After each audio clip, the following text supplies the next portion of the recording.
Testing strategies for domain and range. So what we are doing today is we're going to take a look at what we need to do to eliminate answer choices, show evidence, highlight keywords, things like that. So throughout this worksheet, I'm not going to actually give you the answer, but I'm going to narrow down how you would be able to figure out what our answers are here. So this domain and range and function section is extremely important. All of these questions are previous STAR test questions. Your test next week will require you to show evidence for every single question you do. And so this video shows you how we would like to see evidence and some ways to help you narrow down domain, range, and function questions. So we'll start with number one. Number one says, which inequality best represents the domain of the part shown? So every time I see the word domain, I circle it and I write the letter X. So what we learned earlier is that X is the letter X, but G of X is not X. That's a fancy way of saying Y. And this one here, also a fancy way of saying Y. So in this example, if we're looking for the domain, which is the X, a normal old X, that means I can't have H and I can't have J. Easy, narrows it down to a 50-50 shot. So if we look at this graph, domain is left to right. So the left side of my graph is an open circle, which means the left symbol has to be an open inequality without the closed sign under it. So that will make it very easy for you to determine which is the correct answer for number one. Number two, very similar.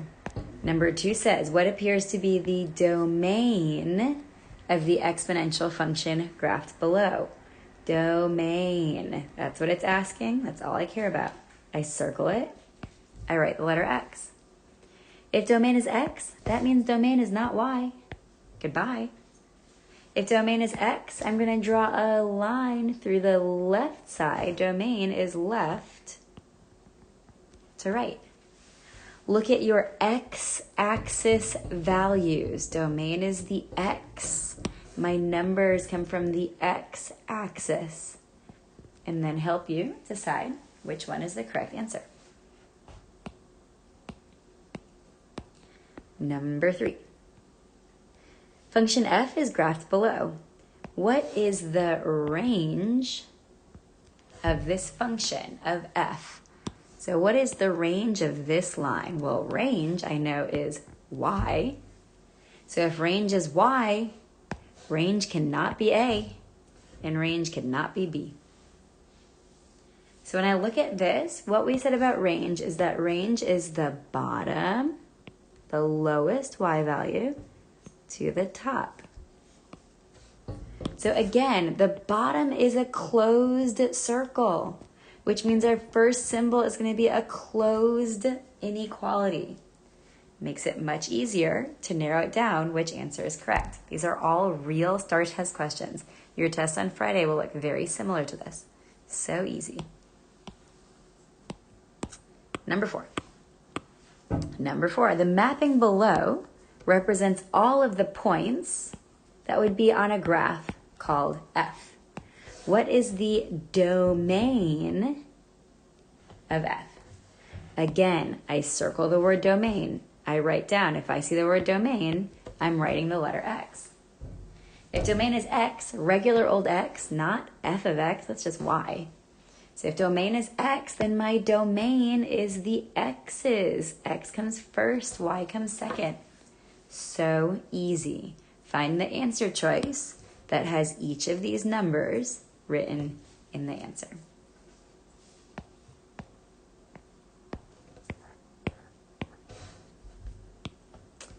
Next, number five. Number five came off of the STAR test that we just took in May of 2019. So in number five, what it says is, what is the domain of the function for this situation? Domain. Okay. Domain is X. If domain is X, that means the answer is not G and the answer is not H because those are not X's. Domain is X. Don't let this picture confuse you. It's still the same. Domain is the left to the right. Domain is the x's. What are the x value of those ordered pairs? How far left did it go? How far right did it go? Easy. Domain is your x's. Has to come from the x of your coordinate, left to right. Next, number 6. A student worked out at a gym continuously for 50 minutes. The graph shows the remaining percentage of the workout as a linear function of x, the time in minutes. Which answer choice best represents the domain and the range of the function in this situation? So this one's a little bit more difficult, but it's not that bad. Domain is x, so we're going to start with that. We're going to start by looking at the x's of this graph. So if domain is x, it means it's every x value from here, so this x, to here, so that x. So look for the answer choice, there's only one, that says that my domain, my x's, my first x value graphed right here, my last x value graphed right here. What are those numbers of your domain, of your x-axis? Where did it go? There's only one answer choice that says that the domain is those numbers. Number 7. A little bit more difficult, not that bad. Which inequality best represents the domain of the part shown? Oh my goodness, again, domain, easy. Domain is x. If domain is x, answer is not going to be y. So my domain is the furthest left number to my furthest right number. But if you remember what we said last time, is that if I have an arrow, it means it doesn't end there. It goes on forever and ever and ever. So there's only one number written in my domain. Domain comes from the x-axis, which is the only answer choice that has your x-axis number.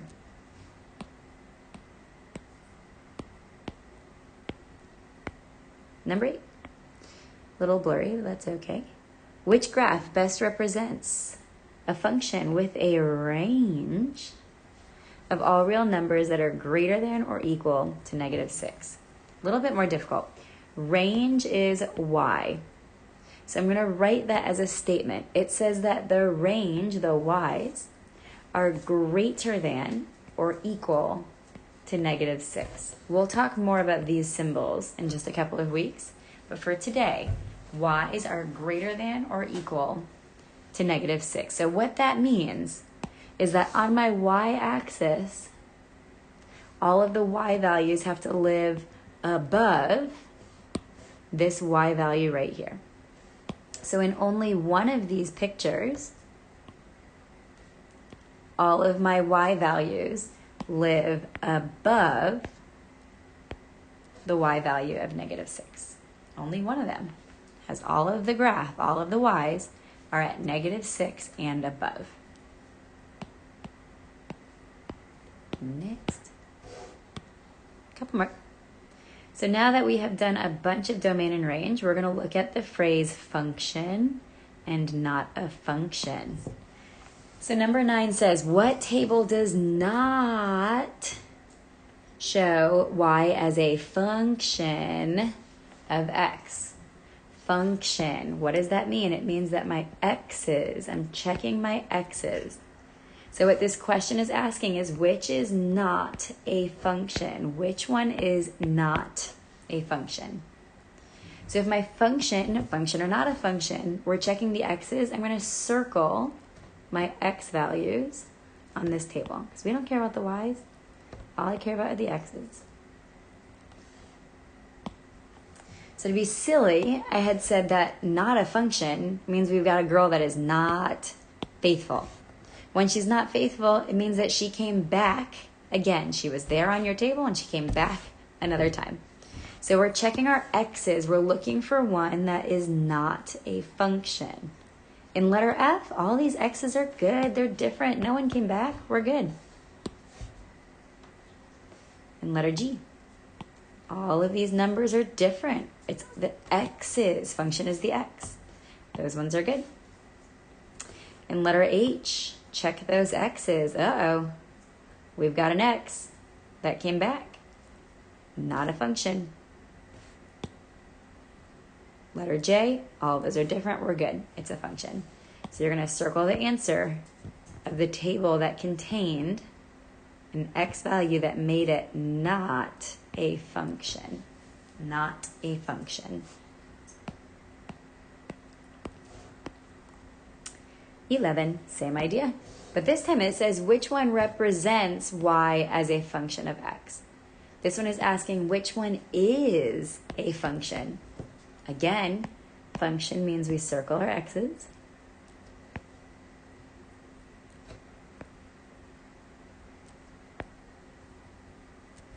And we're looking to see which ones do not repeat. For my x's to be faithful, they can't come back. So I'm looking for any x's that do not repeat. Uh-oh, that one's got a repeater. Uh-oh, that one has a repeater. Uh-oh, we got this girl too. She's with him, and she's with him, and she's with him, and she's not a function at all. So you're going to circle the one that is a function. That means that the x's were good. They never repeated.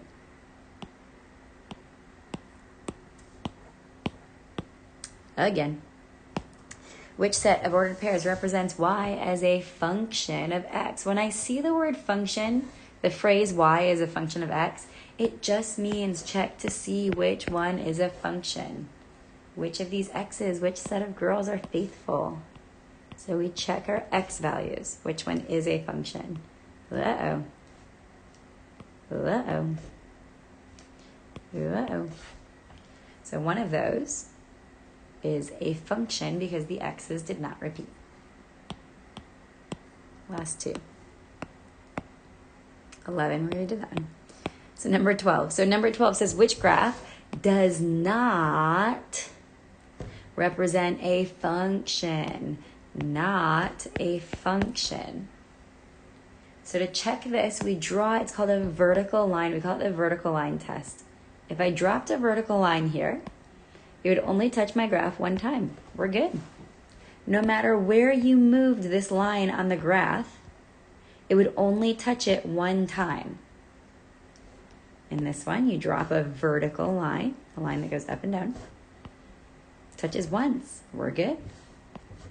In this one, we drop a vertical line. Touches the graph one time. We're good. But in this one, if I drop a vertical line, it touches here, and it touches here, and it touches here, and it touches here. Not good. Not a function, because that vertical line has multiple x values on it. The x's repeat. Not good. So this one is not a function. It wants you to pick which one is not a function. Very easy. So make sure you have work and evidence on every question that you have done. When you take your test on Friday, we want to see that type of evidence on every single question. You are circling the keyword. You are writing what the keyword means. You are canceling out answer choices, eliminating the answer choices that you know it cannot be. This test will be very, very easy if you are showing evidence as you go.